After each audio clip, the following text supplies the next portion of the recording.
1.5 लाखाच्या खाली एकीकडे आहे, दुसरीकडे हिंदुत्ववादी जे तुम्ही मतं म्हणताय त्याच्यामध्ये ऑलरेडी आपण एक परीक्षा दिलेली आहे ज्याच्यामध्ये चंद्रकांत खैरेंना 3,74,000 70,000 जी काही मतं मिळाली आणि ही मतं जी त्यांना मिळाली त्याच्यामध्ये आता 2 तुकडे.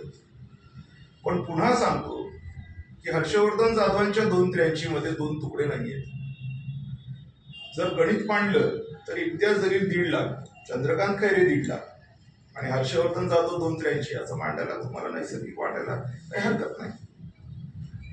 आता मला असं वाटतं की या लोकसभा मतदारसंघामध्ये 2 लाख मताच्या वर जो माणूस मतदान घेईल तो निवडून येईल आणि मला इम्तियाज जलीलांची ती स्थिती दिसत नाही.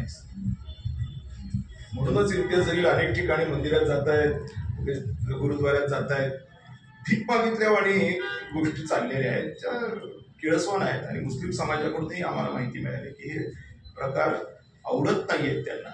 जे काही मुस्लिम समाजाचे लोक आहेत ते म्हणतात अरे हे लांबून चालन चाललंय, लांबून चालनाची भूमिका त्यांनाही पडत नाही. त्यामुळे बऱ्यापैकी मुस्लिम समाजही इम्तियाज जलीलांपासून दुरावलाय असं म्हटलं तर हरकत नाही. ग्रामीणचा तर 100% दुरावलाय, कारण 5 वर्षात त्यांनी कोणालाही काहीही मदत केलेली नाही, कुठेही ते उभे राहिलेले नाही. ज्याला प्रसंग आला कन्नडमध्ये एक टोल नाका आहे, हत्तूर टोल नाका, तो अवैध म्हणून त्यांचे कार्यकर्ते आले, आवाज केला, नंतर काय झालं भगवान परमात्म्याला माहिती.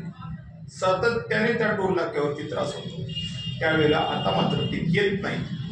काही लोक म्हणतात की व्यवहार करून निघून गेले, खरं खोटं मला माहित नाही.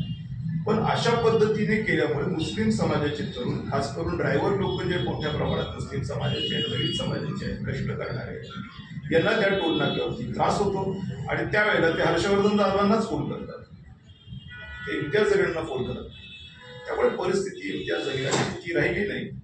आणि पुन्हा सांगतो, श्रद्धेय प्रकाश आंबेडकर यांच्याकडनं त्यांना सपोर्ट हरवल्यामुळे इम्तियाज जलीलांचा पत्ता कट आहे. BRS वंचितची आघाडी होण्याची